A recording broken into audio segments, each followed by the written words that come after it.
You don't put things in the bullet journal that don't mean anything to you. Only put stuff that's valuable. That way you can focus your energy and your efforts towards what you value most. You're tuned in to the Breaking Red podcast, the show for rising military leaders who want to trailblaze the future. We tackle the profession of arms with creative solutions to dynamic issues. This isn't your typical leadership course, so be ready to step up your game and define the future. I am your host, Gabriel Gabe Roccavilla. Let's go.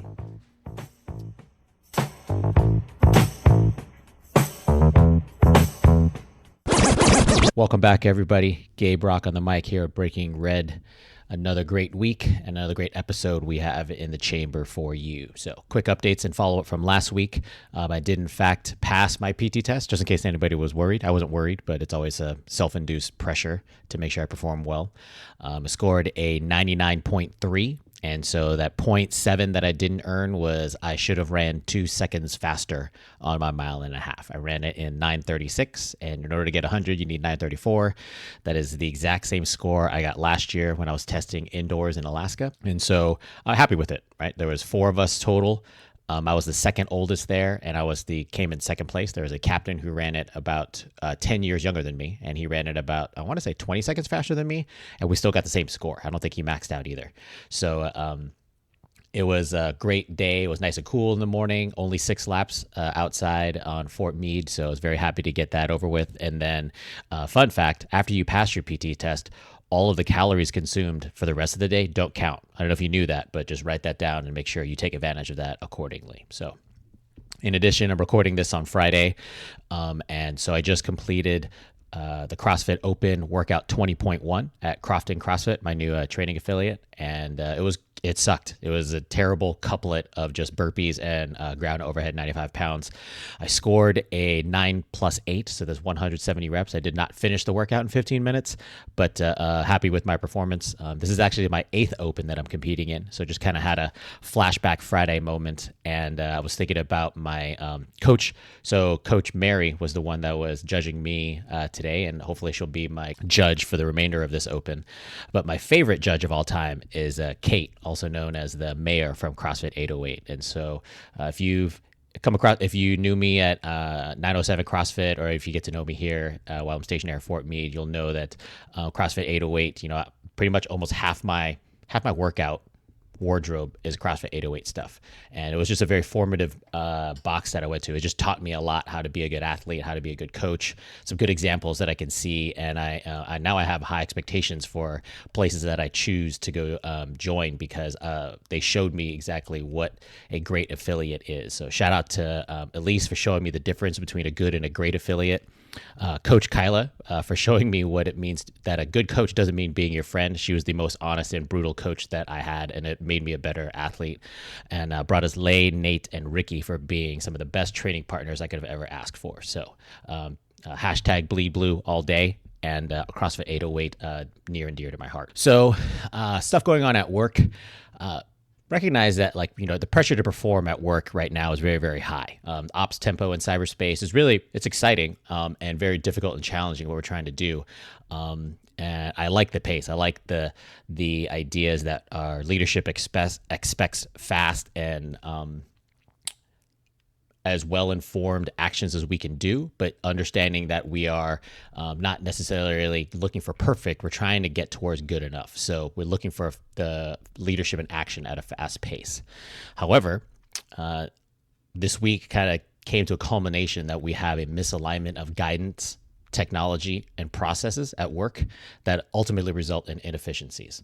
So, and in theory, the technology is supposed to be assisting us in human decision making, yet where currently where I work at, the systems and platforms that we rely on are often becoming distractions and friction points instead of actually helping us, because they don't align to the guidance that's published. And so when people try and use the technology and they expect this magical gonculating, this is where, senior leaders, I always joke around, not necessarily the current senior leadership, but where when you watch like CSI Cyber or Jason Bourne or something like that, and you see all these things, we're like, hey, I need this data parsed, and I need to make sure I understand where all the bad guys are coming in from the cyberspace and how I could do that. I need that in like 2 hours. I need that yesterday. They yell that on the ops floor.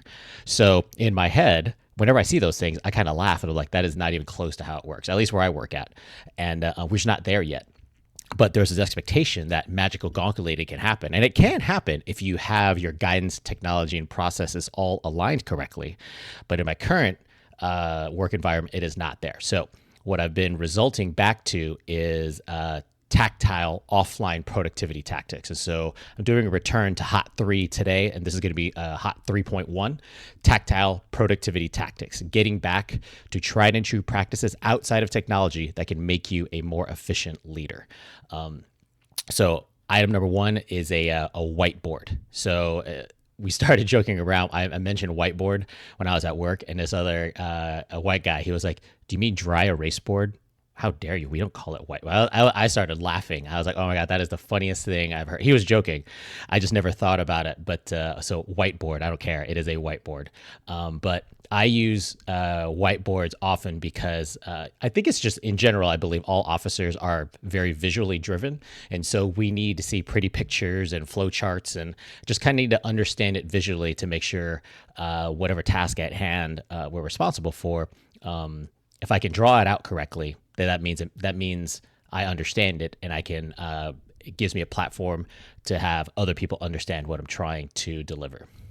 So my last, when I was a commander, in any place where I try to find giant whiteboards in like public spaces, because I want to use the whiteboard because I want to try and draw attention, pun intended, draw attention from multiple people to read, understand, and collaborate on my ideas. So the more I can get people around and staring at the whiteboard as I'm drawing, a lot of times I'll be at work and I'll kind of sketch out when I have like 15 to 20 minutes alone to myself, sketch out my ideas, my understanding of a process. And I'll start grabbing people. I'm like, "Hey, come over here, check my homework." Go over exactly the whiteboard process. They'll correct my homework if it requires correcting, or they'll be like, "Yeah, that makes sense. And this is the problem area. I think we need to do this, this, and here." So it's almost like live editing, yet when you do it on a whiteboard, there's just something about it that drives. First of all, you get people talking. I think that's the important part is we can have conversations, real-time conversations as far as and trying to tackle a challenge versus trying to do it over email or any other electronic medium. So that's why I highly recommend using a whiteboard to foster collaboration. The visual flow of information enhances understanding. And that's just I think that's more of the officership in me. I try and find the process and the flow, how something is supposed to work. And then I can often find where there are the friction points to say that this needs to be fixed, or this part is missing, or someone think this part is not magical. That takes a lot of work and a lot of resources, and we need something to fill that gap. So, I also like to, when I mentioned about bringing in multiple people to check my homework, I use it as a soundboard because I don't necessarily know if I have it right. That's why I ask. And I think a lot of people don't carry themselves that way necessarily. They believe they're right. And I want to have someone check if I'm right. I don't need to be right. I need to get it right. And you can do this, rinse, repeat as many times as you need to before you transcribe your final thoughts to a final product. And that could be because we're officers and we get driven by slides, or you can draw out your final event agenda, or you can work on your speech or whatever it is. Use a whiteboard as kind of like your sketch pad to translate your final product. So very tactile, very outside of technology that drives a lot of more productivity that before you need to eventually move it into some kind of online product. Item number 2 is a bullet journal. So I started using the bullet journal method created by writer Carol. I don't know where I came across it. Probably just something in my what Amazon knows that I should be looking at for books for efficiencies or something like that. And I came across this book. So the punchline for it is the bullet journal method drives intentional living, weeding out distractions and focusing your time and energy in pursuit of what's truly meaningful in both your work and your personal life. So I've been using the bullet journal since the beginning of this year, so January. Try to give it a full year to see if how it would work. And I highly recommend using the bullet journal method. There's just something satisfying about checking a box. So if you're going to do the physical, writing it down with a pen and writing down your tasks, the things you need to do, you only write down tasks in that bullet journal that you need to either take action on or are meaningful to you. So it's not necessarily, I actually keep two different kind of notebooks. One is for when I go to daily meetings or something like that, I can sketch out quickly and it's very hard for me to read my own chicken scratch, just general notes. But then my bullet journal is where I actually keep all of my tasks. So if I have a meeting with a general on a certain day, that goes in the bullet journal. If I have a big presentation or an award ceremony to go to, that goes in a journal. In addition to my professional stuff, my personal stuff goes in there, all the workouts that I do. So there's a satisfaction of putting my workouts every single day into this journal to just kind of see and remember the things that I've done. I put in all the movies that we go to see with our family. Today, we're going to go see, well, the wifey and I are going to go see Joker. That'll go into the bullet journal. So it's just a offline method to put your tasks, your daily tasks at hand, and your sense of accomplishment and focus. So you don't put things in the bullet journal that don't mean anything to you, only put stuff that's valuable. That way you can focus your energy and your efforts towards what you value most. And that makes you move away from meaningless activities. So just scrolling on infinite, social media crap that isn't doing anything for you. You go back to your bullet journal, like, no, I'm supposed to be doing this. I'm supposed to write this letter, or I'm supposed to record this podcast episode. And it's just because it's physically in the book, you don't have the online distractions distracting you, because you only put the things in the book that mean something to you. In addition, it also helps you develop habits. And so I did it for a while. I'm really bad about taking like multivitamins, whatever form it is, either a pill or a emergency, like a drink packet or something like that. So I created a tracker that every single day I had to cross off when I took my vitamins, when I was doing like Ramwad, some sort of like yoga, mobility, stretching kind of stuff. I tried to do it 3 times a week. I wrote it down, and so there was a satisfaction of me checking the box and be like, yes, I finished the thing that I said was important to me on a habitual, consistent manner. And so it just helps you develop the positive habit that you want to do and focus your efforts away from, and don't get distracted from technology. So, you can also use it for future planning and event deconfliction. And so, like, I know where next weekend we're going to Comic-Con, taking my daughter and her friends.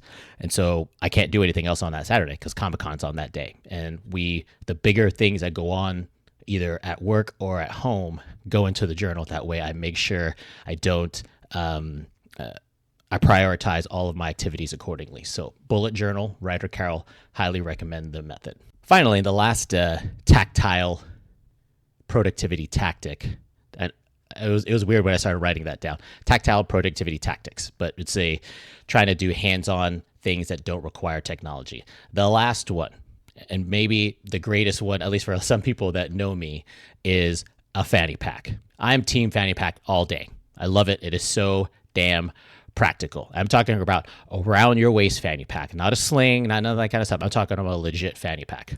So I have multiple fanny packs.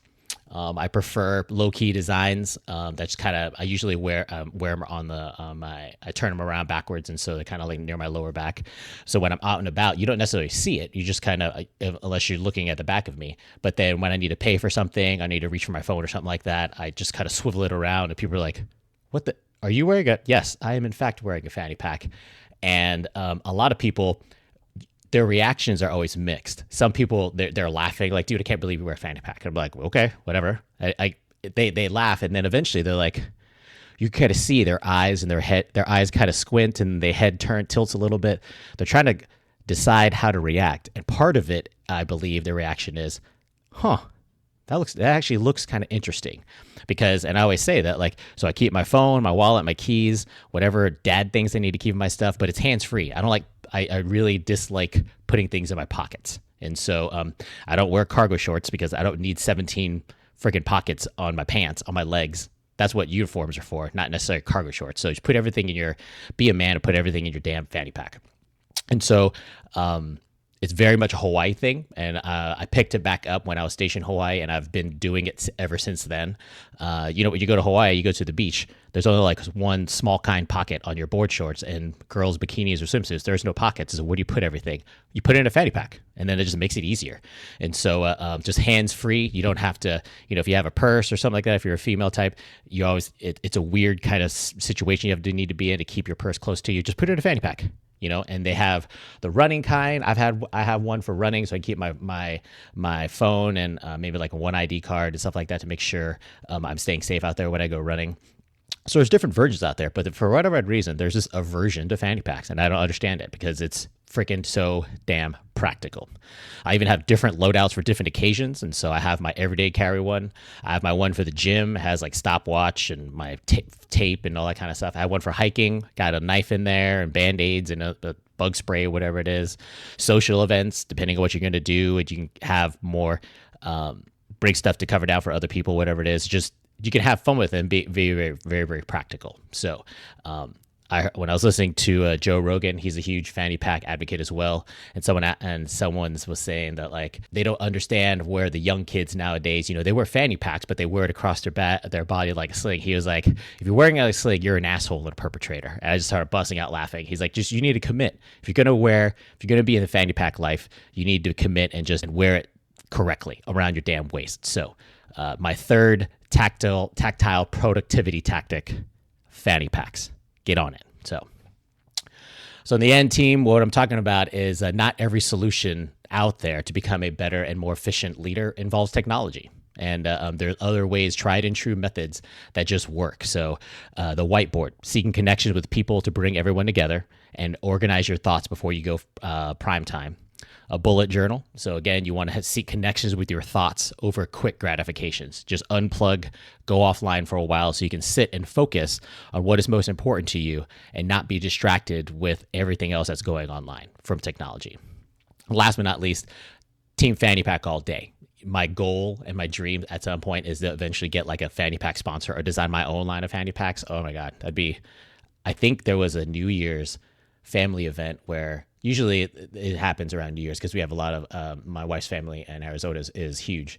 And so you get enough alcohol involved and we start talking about something. And I remember someone's like, you should just design your own Fanny Pack line. And I remember actually looking up, like, how would I do that? Looking up production companies out of China or something like that.